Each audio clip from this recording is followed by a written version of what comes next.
कामयाबी उन्हीं के कदम चूमती है जो अपने ऊपर फेंके गए पत्थरों से घबराते नहीं, बल्कि उन्हीं पत्थरों से किसी इमारत की बुनियाद रखते हैं।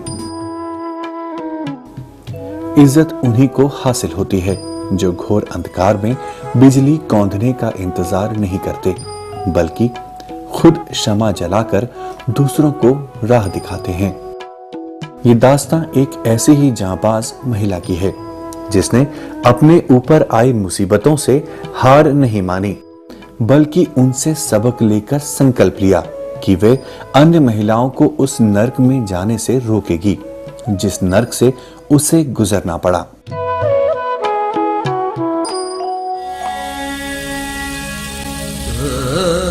तबस्सुम, जी हां, तबस्सुम, वही तबस्सुम जिसके होंठ ताउम्र एक हल्के से तबस्सुम के लिए तरसते रहे।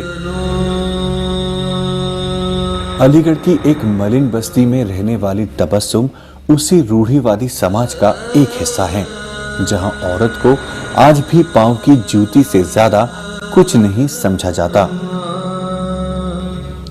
हर लड़की की तरह तबस्सुम भी कभी ख्वाब देखती थी कि शादी के बाद उसे भी अपने पति का प्यार और खुशहाल परिवार नसीब होगा, लेकिन उसकी किस्मत में तो कुछ और ही लिखा था। मैंने अपनी जिंदगी में काफी दुश्वारियां देखी हैं, काफी परेशानियां उठाई हैं। मेरी पूरी जिंदगी परेशानियों में गुजरी है।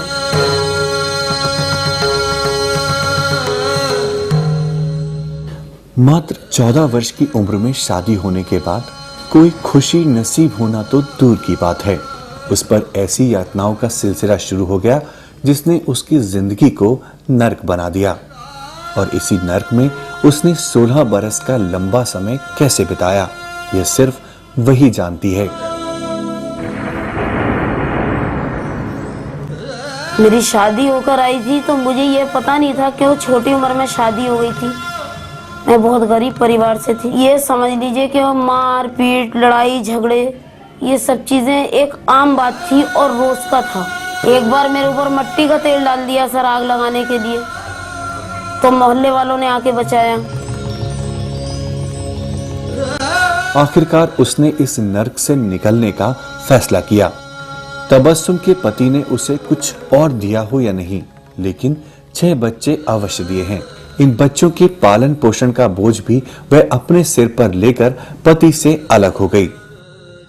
इस पुरुष प्रधान समाज में अकेली औरत अपना और अपने 6 बच्चों का पेट कैसे भरती, लिहाजा मजबूरन दूसरी शादी करनी पड़ी।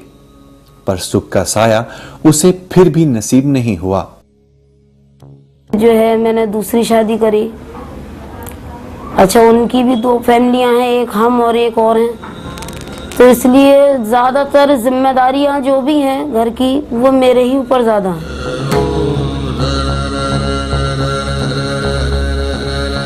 लेकिन जिंदगी की इन ठोकरों ने तबस्सुम की आंखें खोल दी। सिर्फ 10वीं पास तबस्सुम को अब शिक्षा का महत्व समझ में आ गया। वह एक एनजीओ उड़ान सोसाइटी से जुड़ गई और अपने कदम आगे बढ़ाती रही। वह उस परिवार नियोजन अभियान की अहमियत भी समझ गई जिसे उसके समाज में बहुत ही हिकारत की नजर से देखा जाता था। उसने संकल्प लिया कि वह अपना जीवन समाज में स्त्री शिक्षा और परिवार नियोजन को बढ़ावा देने में ही लगा देगी।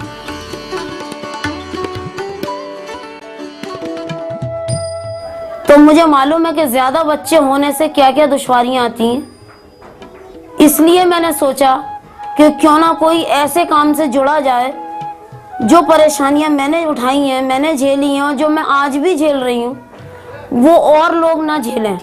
उड़ान सोसाइटी जो काम कर रही है फैमिली प्लानिंग का, इसीलिए मैंने इस काम को चुना। काम और भी थे मगर मुझे ये काम ज़्यादा बेहतर लगा।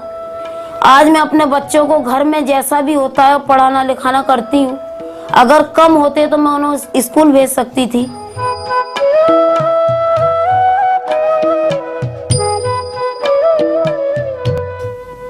पर रूढ़िवादी बेड़ियों में जकड़े समाज में यह कार्य करना भी इतना आसान नहीं था। कदम कदम पर विरोध और चुनौतियों का सामना उसे करना पड़ा। जब वह घर घर जाकर महिलाओं को स्त्री शिक्षा और परिवार नियोजन का महत्व समझाने की कोशिश करती तो न सिर्फ उसे खरी खोटी सुनाई जाती बल्कि बहुत से घरों में तो धक्के देकर बाहर निकाल दिया जाता।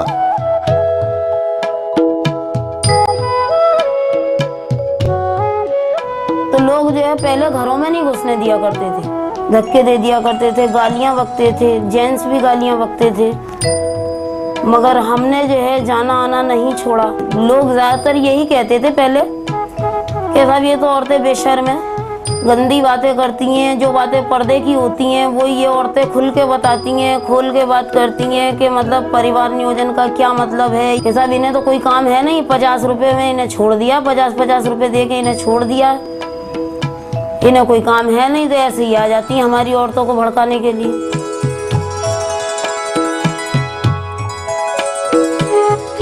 एक मस्जिद के इमाम साहब को वह अपनी बात समझाने में कामयाब हो गई। फिर बस्ती के कुछ रुतबेदार लोगों की एक बैठक बुलाई गई जिसमें कुछ डॉक्टरों को भी बुलाया गया। काफी माथापच्ची और बहस मुबाहिशों के बाद लोगों को लगा कि बात तो ठीक है, लिहाजा माहौल बदलने लगा। लोग उनके अभियान से जुड़ने लगे। जिन लोगों ने कभी उन्हें धक्के देकर अपने घरों से बाहर निकाल दिया था वे अब उन्हें नेताजी कहकर इज्जत बख्शते हैं। उनको लोग नेतिन के नाम से जानने लग गए हैं, अब नेतानी कहते हैं सब लोग उनको। और ये नेतानी शब्द उनके लिए अपने आप में केवल पॉलिटिकली नेता से नहीं है, एक सोशल वर्कर नेता के रूप में उभरा है। तो मैं वास्तव में तबस्सुम के उस कार्य को सराहना करूंगा जिन्होंने लोगों के साथ घर घर जाकर, एक एक घर में जाके दस्तक दी और परिवार नियोजन के क्या फ़ायदे हैं, छोटे परिवार के क्या फ़ायदे हैं, वो सब बातें बताई और लोग उस जंगलगढ़ी इलाके में भी परिवार नियोजन के साधन को अपना रहे हैं। तबस्सुम जिस क्षेत्र में काम करती हैं जंगलगढ़ी में, वो इतना सेंसिटिव एरिया रहा है। पहले वो पोलियो के लिए भी सेंसिटिव था और अभी वो जब परिवार नियोजन के क्षेत्र में काम करती हैं तो उसमें बहुत विरोध का सामना करना पड़ता है। तो ऐसे क्षेत्र में काम करना, एक बहुत ही कठिन विषम परिस्थितियों में काम करना, ये तबस्सुम जैसी कार्यकर्ता के लिए ही पॉसिबल है, ये वही कर सकती हैं। अब तबस्सुम की जिंदगी का मकसद ही जैसे महिलाओं को जागृत करना हो गया है। वह सुबह घर का जरूरी कामकाज निपटाने के बाद निकलती है और फिर शुरू हो जाता है एक के बाद दूसरे दरवाजे को खटखटाने का सिलसिला। उसका प्रयास होता है कि दिन भर में वह 10-12 घरों की महिलाओं को अवश्य अपनी बात समझाने की कोशिश करें, लेकिन कुछ महिलाओं को समझाने में उसे कई महीने लग जाते हैं। लेकिन समाज सेवा के लिए वह पूरा समय निकाल ही लेती है। हम विजिट करते हैं 5 से 10 घर रोज।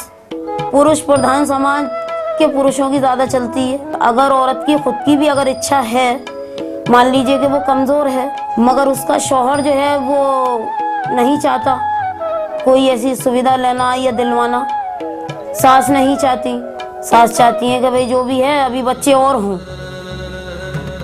तो वहां हमें अभी भी दिक्कतें आती हैं।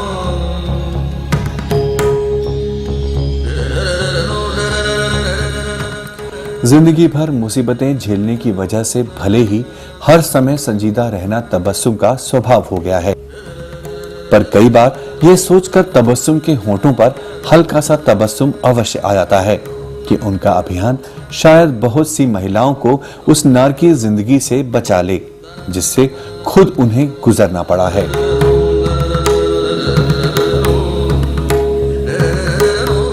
रुपए में 50 पैसे तो बदलाव आ चुका है इस समाज में। पूरी तौर से हम कामयाब होंगे और इस समाज को और लोगों की इन सोच को पूरा बदल के रहेंगे।